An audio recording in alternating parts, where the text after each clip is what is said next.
그래서 이제 문서화를 말씀드렸는데요. 그 이제 시스템화 한다는 건 어떻게 보면 문서화라고 볼 수도 있어요. 근데, 단 한 가지 문서를 하시면서 조심해야 될 게 하나가 있어요. 그게 뭐냐면요. 문서화하게 되면 잘못하면 관료화가 될 수도 있어요. 이게 뭐냐면, 사람들이 어떻게 업무를 인식을 할 때요. 나는 여기에서만 적힌 일만 하면 돼. 라고 생각하는 경향이 있어요. 그러면 그게 뭐냐면 그게 업무 협조, 사내 커뮤니케이션에 되게 큰 적이 되거든요. 왜냐면 나는 책임 다해서 나는 월급 이래서 1,000만 원 받는데 난 여기 적힌 일들만 하면 끝이야. 왜 나한테 다른 일 시켜? 이럴 수도 있고요. 그 다음에 나는 이 일을 했는데 내가 다른 일을 더 해? 그럼 난 돈 더 받아야 되는 거 아니야? 베너핏을 더 받아야 되는 거냐? 하고 생각할 수도 있어요.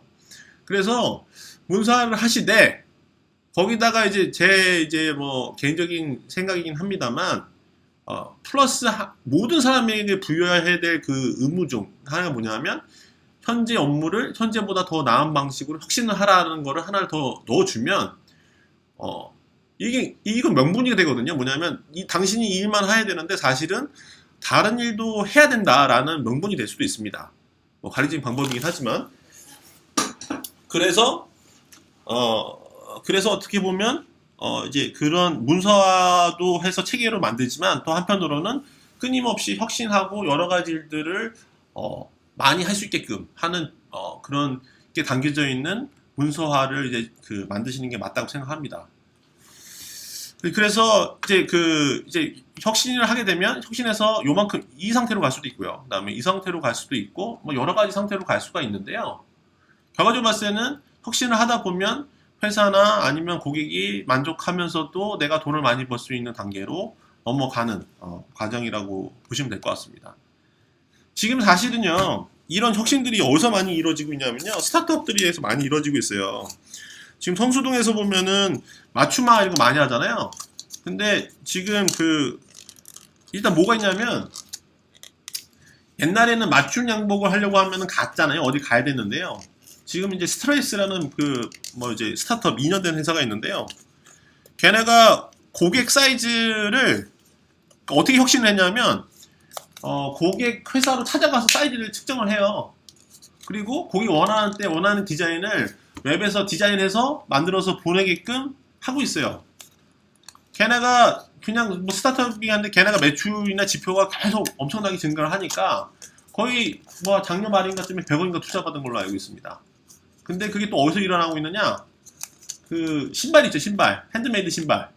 또 이제는 매장에 가서 사는 게 아니고요. 똑같이 그 모델을 따라해서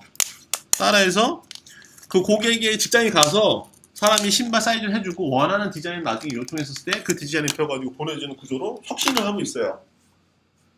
그러니까 어떻게 보면은 이 프로세스를 고객 관점에서 고객이 파는 관점, 그러니까 고객이 더 편하게, 그러니까 이 혁신은 뭐냐면요.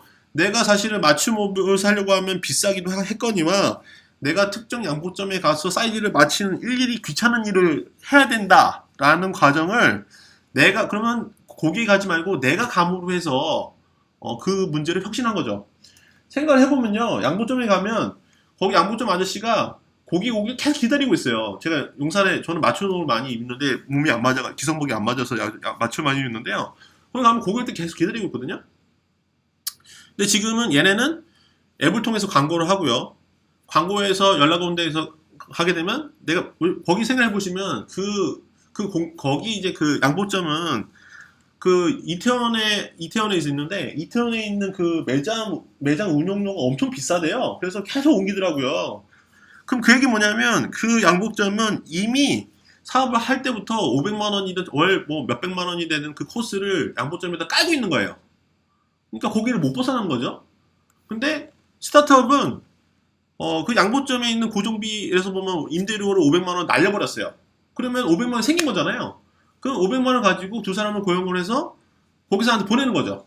치수를 재러. 그러면 공장에 맡기는 건 똑같고요. 이게 혁신이 되는 겁니다. 그래서 온라인 매장이나 이 기존에 했던 방식들이 바뀌어지는 게 사실 이러한 혁신 활동들에 의해서 생기는 거라고 생각되어집니다. 그래서 이제 그럼 사업 개발을 하게 되면 이런 걸 혁신하는데 근본적으로 뭐냐면 사업을 개발하는 프로세스를 만드는 겁니다. 이게 뭐냐면 이제 그 각 업무 단의 혁신도 있지만 결정적으로 봤을 때 우리 회사가 어떤 큰 목표나 비전 이런 것을 놓고 그리고 세운 다음에 그걸 달성하기 위해서 해야 될 과제들을 정리를 하고 거기에 맞춰서 조직, 관리, 인사, 마케팅, 그다음에 뭐 시스템 등등등의 전략들을 세워서 운영을 하는 겁니다. 예를 들어서 우리가 매출 지금 보면은 그 제가 지금 뭐 이제 컨설팅하는 회사 중에 한 회사가 매출 5년을 했고요. 5년 지난 3년간의 매출 레코드를 보니까요. 3년 전에는 4억 천, 그다음에 4억 5천, 그다음에 올해는 5억 5천 했고요. 근데 올해 목표가 제가 얼마냐고 물어봤어요. 물어봤더니 이분이 하시는 말씀이 30억입니다 그러더라고요. 그래가지고 30억이요? 왜 30억입니까 했더니 뭐 대표님 그러더라고. 요번에는 뭐 저 KT가 총판이 되면 거기서 10억이 나올 거고 그다음에 파트너 해서 뭐 10억이 나올 거라는데 제가 그래서 물어봤죠. 그러면은 지금 그 KT 계약은 어떻게 됐어요? 했더니 MOU를 맺는데요. 그럼 뭐 KT에서 나올 수 있는 실제 매출이 10억이 될 수 있을지라도 예를 들어서 지금 MOU를 맺고 계약을 맺으면 3월 있고 실제로 영업을 뛰어서 결과를 낼 수 있는 게 이미 장사는 거의 반 끝난 거거든요. 또 그러면 파트너들이 여러 군데 있어가지고 거기서 매출 얼마나 그걸 몰았는데 거기 영업기가 얼마 몰았더니 영업기가 없어요.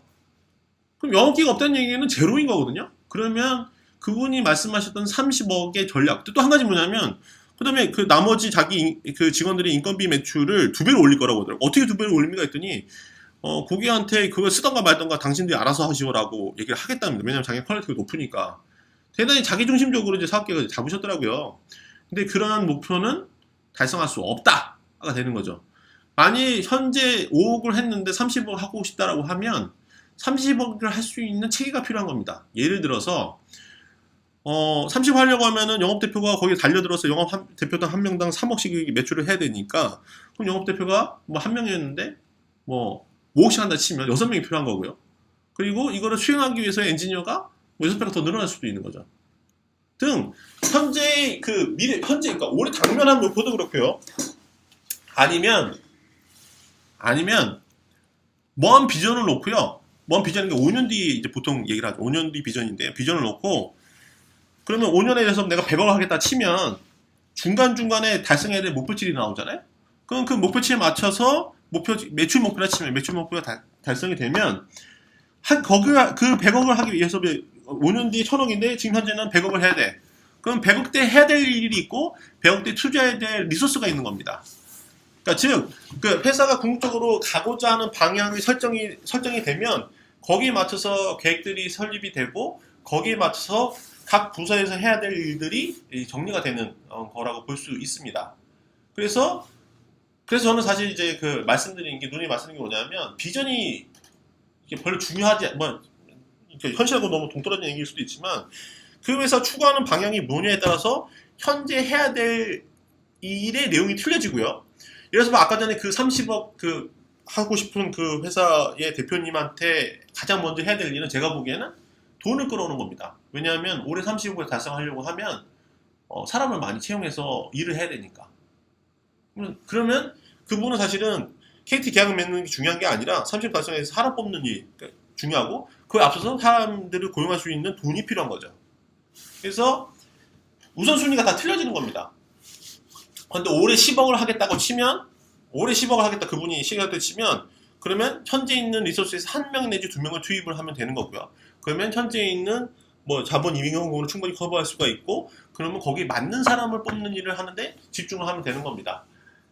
그래서 결과적으로는 현재 어떤 목표를 두고 있느냐가 그러니까 궁극적으로 지향하는 점이 뭐냐 그리고 그걸 달성하기 위해서 현재 해야 되는 일이 뭐냐를 정의하는 것이 그 업무 효율성을 높이는데 대단히 중요한 영향을 미치고 그것이 결과에도 큰 영향을 미치는 것 같습니다. 그래서요. 근데 이 다음부터는 뭐냐면 사실은 이제 그 비전을 세우는 얘기예요. 비전을 세우는 얘기입니다. 저는 되게 많이 와닿는 게요. 저는 코로에서 일을 했었을 때 코롱에서 일을 했었을 때 저는 그랬어요. 제가 코롱에서 열심히 일을 하면 아 내가 잘 살 수 있겠지 했는데 코롱에서 일을 한 첫 번째 2002년에 제가 일을 거기서 시작을 했는데 2003년에 대규모 구조조정이 있어서 500명, 400명 됐던 회사에서 한 150, 350명을 잘랐어요. 그래서 대단히 큰 충격을 먹었죠. 아, 이게 회사가, 나는 회사 열심히 일을 하면 될 줄 알았는데, 보니까 아니네? 회사가 나를 언제든 자를 수 있겠네라는 생각을 하게 됐어요. 근데 나는 사실은, 저는 그랬거든요. 나는 어느 조직인지 속해서 거기에 비전도 마치고, 그리고 내 삶도 즐겁게 연기할 수 있는 회사를 다니면 좋겠다고 했고, 그러다 보니까 제가 회사를 나와서 뭐 TBS도 하고 IBM에 갔는데 결국엔 그게 제 마음속에 있더라고요. 제 마음속에 있었었는데 이 얘기 뭐냐면 저는 그랬어요. 어쨌든 내 삶에 이제 가족과 함께하는 삶과 있고 뭐 친구하는 삶도 있고 또 한편으로는 일을 해야 되는 삶이 있습니다. 근데 사람의 사실은 하루에 24시간 중에서 8시 일한다고 하는데 8시간 자고 그다음에 8시간은 일하고 그다음에 8시간을 이제 한다 치면 사실 실질적으로 의식이 있고 자기가 밥 먹는 시간 이런 거 빼고 하게 되면 삶의 70에서 80% 정도는 일을 합니다. 그러니까 결국 봤을 때 일이 각자에게 미치는 그 뭐랄까 중요성이 되게 크거든요. 근데 기왕이면 그 일을 하면서도 내 삶이 행복할 수 있는 게 뭐냐가 중요하다는 거죠. 그게 개인적으로는 그 대표님들 아니면 뭐 개인적인 저라는 사람의 비전일 수도 있는 거고요. 어쨌든 그 비전이 커서 그 목표를 달성하기 위해서 회사의 목표나 비전이 생길 수도 있는 겁니다. 그래서 궁극적으로 자기가 추구하는 삶과 꿈에서 주요한 역할을 하는 것이 이제 그 목표이고요. 그리고 이 사업이라는 것 자체는 뭐냐, 뭐 삶과 사업이 일치될 수도 있지만요. 달리 생각을 해보면 사업이라는 거는 그러니까 지금 보면은 이 사업과 삶이 같이 동전하기 때문에 이거를 사업을 통해서 이제 이걸 이어주기 위해서의 어떤 그런 목표들이 그 중간 역할을 하는 매개체를 하게 되는 거죠. 그러면 이 목표가 정해지게 되면 현재 해야 할 일들이 이제 정의가 되는 겁니다. 그래서 이게 양쪽 다 병존을 하기 위해서 그 목표들이 세워지는 거고요. 그게 뭐 예를 들어서 보면은 이 회사를 매각하겠다 치면 내가 원하는 목표가 이래서 보면은 뭐 지금 현재 한 10억 정도. 저는 솔직히 그래요. 저는 뭐냐면 제가 돈을 좀 벌면 가족들 제 아주 소소한 목표긴 한데 가족들 다 데리고 세계 여행을 한번 해보고 싶어요. 근데 그게 돈이 한 2억 정도? 1년, 2년 정도 도는데 막 2, 3억 정도 든다고 하더라고요. 대충 해보니까 한 20억 정도 있으면 대충 먹고 살겠다. 뭐 이런 생각이 들더라고요. 어떻게 보면 제 1차적인 목표, 그러니까 재무적인 1차적인 목표는 20억이 될 수도 있는 거죠. 그러면 이제 목표가 달성하게 되면 내가 그걸 사업을 통해서 달성하느냐, 직장을 통해서 달성하느냐들을 고민하게 되는데, 20억을 사실 생각해보면 20억을 일반적으로 그냥 하기 위해서는 회사 다니면서는 20억을 모으기 힘듭니다. 예를 들어서 제가 이제 물론 한 10년 전쯤에 아는 형님이 빌딩을 세웠어요. 구로에. 그래서 20층짜리 빌딩을 세웠는데요. 그때 가격이 한 300억 정도 되는 빌딩이었어요.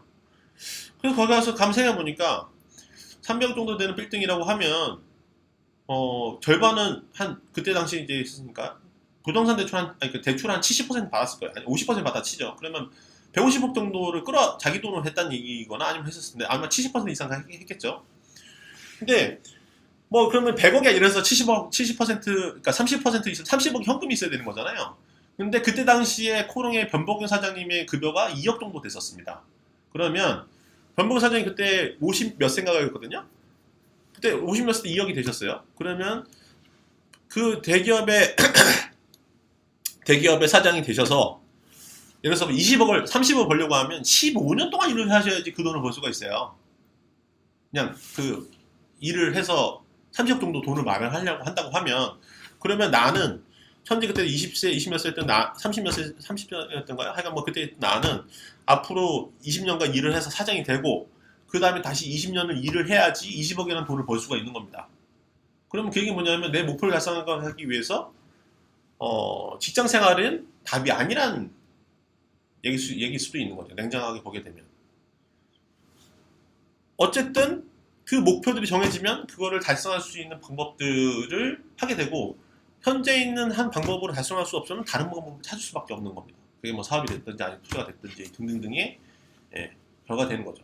그래서 궁극적으로 특히 사업에서 사업주님들이 무슨 목표를 가지고 있느냐가 현재를 지배하는 그런 형태가 된다고 보시면 됩니다.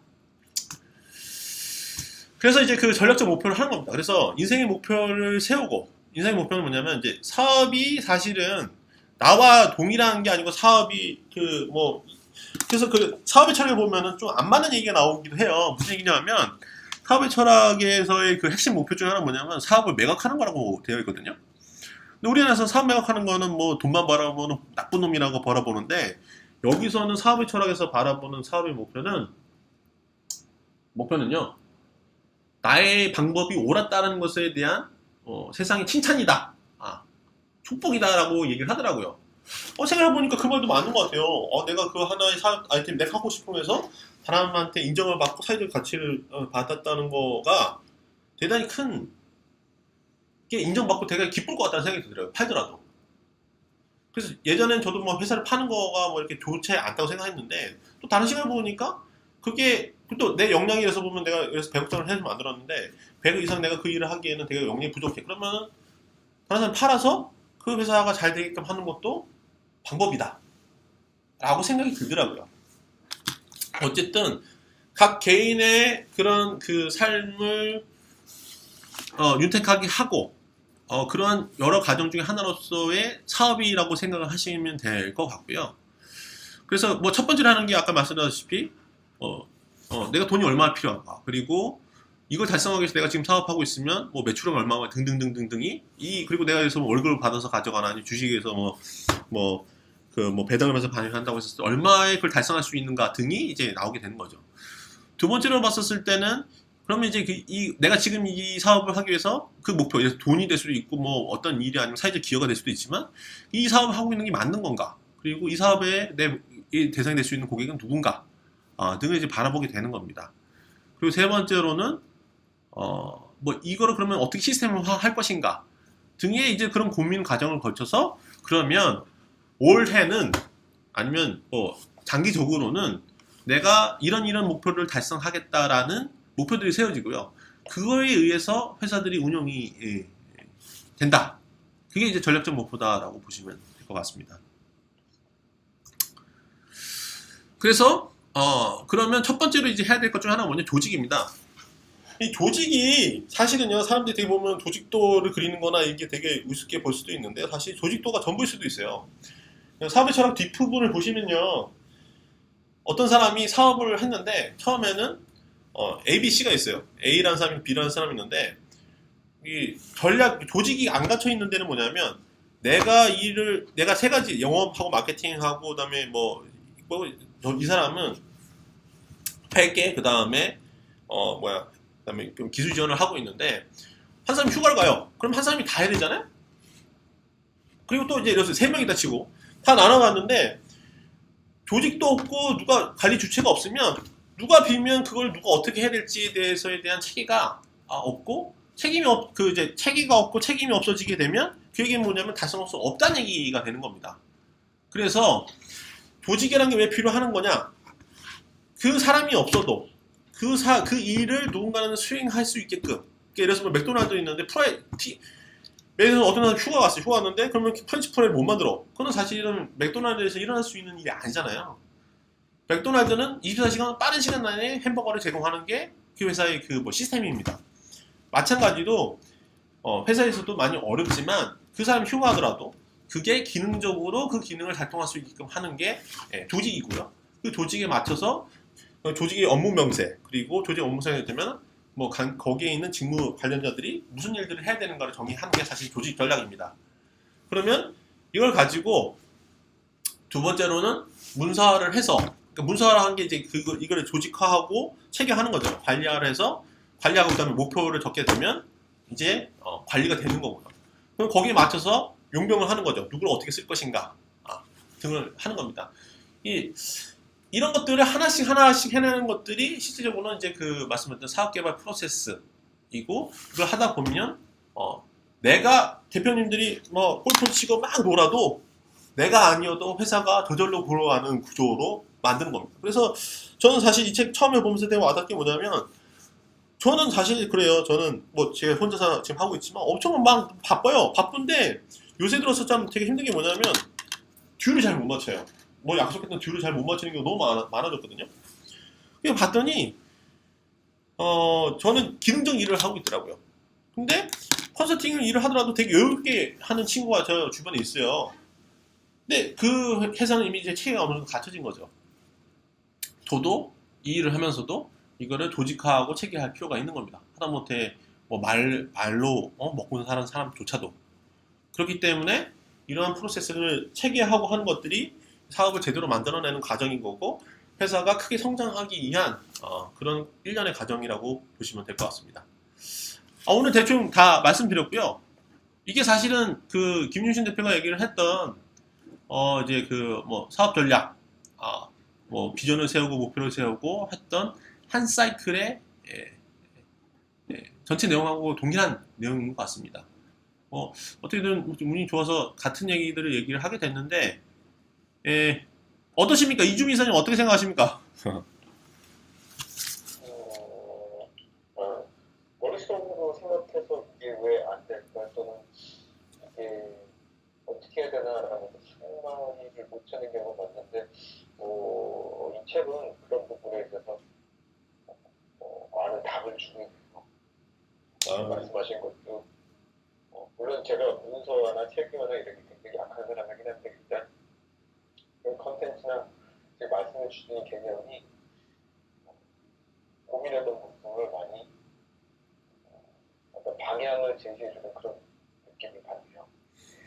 그게 지금 말씀 주셨는데 문서가 이게요.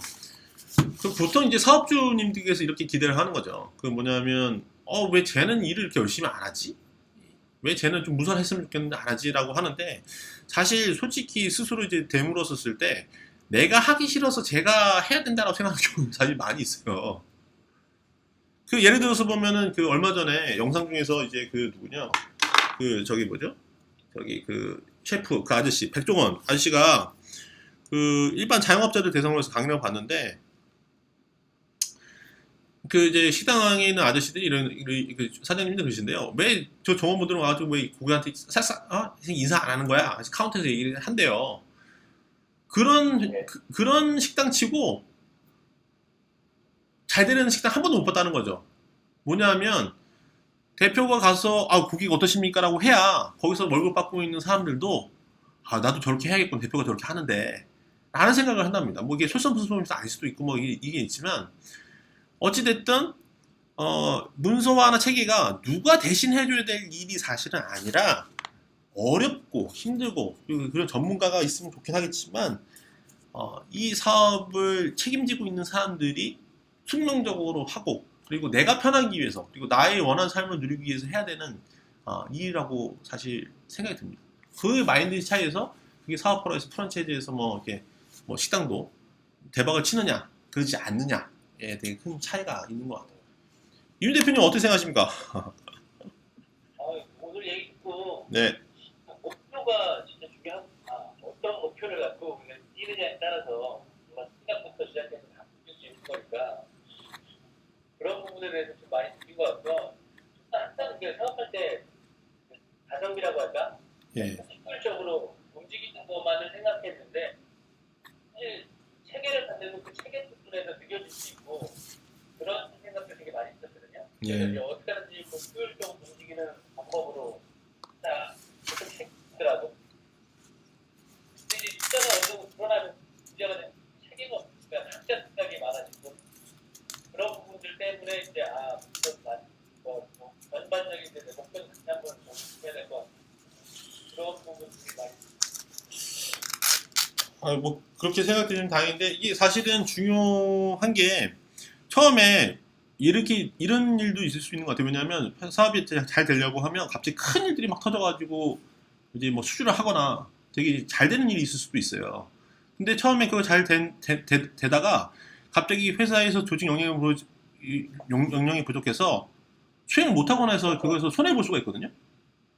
손해 보게 되면 다음부터는 그런 기회가 왔었을 때 되게 겁을 내는 거예요. 이거 해도 되나? 이게 큰 돈이 될 것 같긴 한데 이거 우리 지난 실패한 경험이 있는데, 근데 사실 실패했던 경험이 그게 운이 나빠서 실패할 수도 있지만, 정확하게 보면 큰 운이 왔었을 때 그 일을 수행하지 못했던 이유 중에 하나는 뭐냐면, 그 일을 수행할 만한 체계가 잡혀있지 않았기 때문에 사실 그 이유가 있는 거가 많이 있었습니다.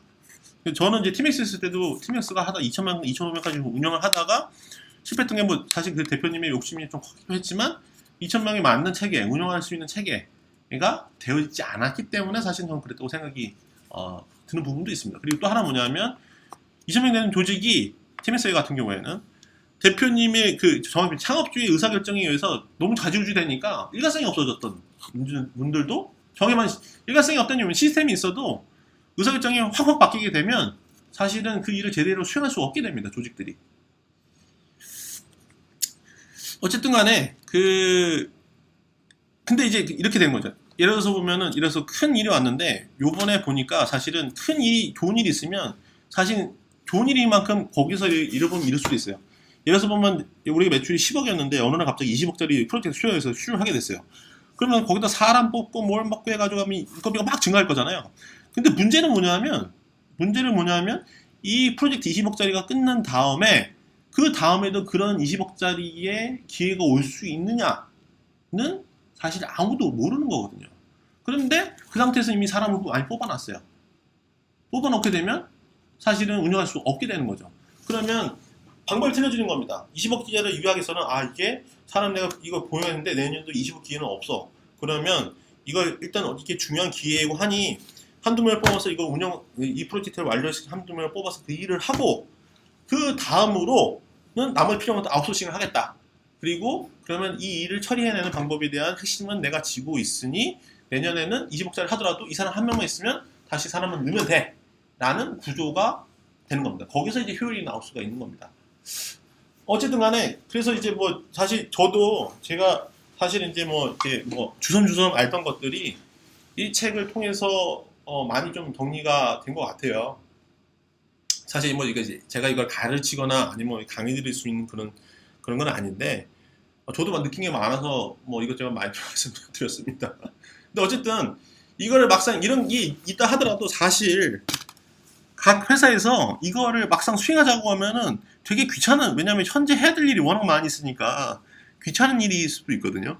근데 좀 그런 마음을 좀 누르시고, 이런 큰 비전, 기왕이면 우리 회사 직원들은 이 목표를 해서 한다라는 연초니까 앞으로 2020 비전 이렇게 되게 얘기 많이 하잖아요. 되게 피상적일 수도 있지만 그 큰 그림을 그려보시고 거기에 맞춰서 올해 사업 계획들을 만들어 보시면 좋지 않을까 생각을 합니다. 도움이 되시면 좋겠습니다.